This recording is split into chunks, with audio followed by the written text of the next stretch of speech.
निर्गुणाची जाणीव ठेवून सगुणोपासनेत राहावे। समजा आपल्याला एका गावाला जायचे आहे। त्या गावाला जाणारी आगगाडी धरून आपण तिची संगत करतो। आपले गाव आले की आपण गाडी सोडतो।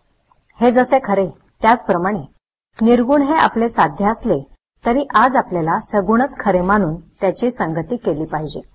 निर्गुणाशिवाय सगुण खरे नाही ही गोष्ट खरी, पण सगुण खरे धरून चालल्याशिवाय निर्गुणापर्यंत पोचता येणार नाही हेही तितकेच खरे। सगुणोपासनेत स्वतःचा विसर पडला की एकीकडे मी नाहीसा होतो आणि दुसरीकडे देव नाहीसा होतो आणि शेवटी परमात्मा शिल्लक उरतो। म्हणूनच आपण निर्गुणाची ओळख करून घेऊन सगुणात राहावे। स्वतःचा विसर जर रामाच्या पूजनात पडू लागला तर निर्गुण आणखी दुसरे कोणते राहिले।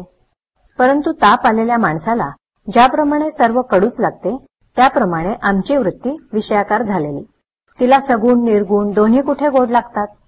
सगुणाशिवाय निर्गुण उपासना करतो म्हणतो त्याला त्याचे मर्मच नाही कळले।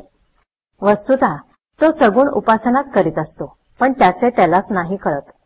स्थलात आणि कालात जे देवाला आणतात त्यांनी त्याला सगुणात नाही आणले या म्हणण्यात काय अर्थ आहे। परमार्थाविषयी आपल्या काही विचित्र कल्पना असतात, अगदी अडाणीपणा पत्करला, पण हे विपरीत ज्ञान नको।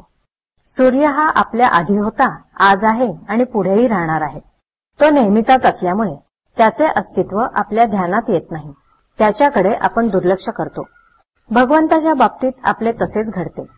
एखादा नास्तिक जर म्हणाला की देव नाहीच, तो कुठे आहे हे दाखवा, तर त्याला असे उत्तर देऊन अडवता येईल की देव कुठे नाही ते दाखवा, पण हा उत्तम मार्ग नव्हे। देव नाही असे म्हणणाऱ्याला सुद्धा त्या स्वरूपाचे काहीतरी आहे ही जाणीव असतेच, फक्त तो त्याला निरनिराळी नावे देतो। निसर्ग, शक्ती, सत्ता अशी नावे देऊन तो त्यांचे अस्तित्व मान्य करतो, पण देव नाही असे तो म्हणतो। जे आहे असे त्याला वाटते तोच देव समजावा। मनुष्याला जितके ज्ञान असते तितके लिहिता येत नाही, जितके लिहिलेले असते तितके वाचणाऱ्याला समजत नाही, त्याला जितके समजलेले असते तितके सांगता येत नाही आणि ऐकणाऱ्याला तो जितके सांगतो तितके कळत नाही। म्हणून मूळ वस्तूचे वर्णन स्वतः अनुभव घेऊनच समजावे। परमात्मा करता आहे असे समजून आपण आजचे कर्तव्य करीत राहावे। निर्गुण हे दिसत नाही, कळत नाही, म्हणून ते अवतार रूपाने अथवा संत रूपाने सगुण रूप घेऊन येते।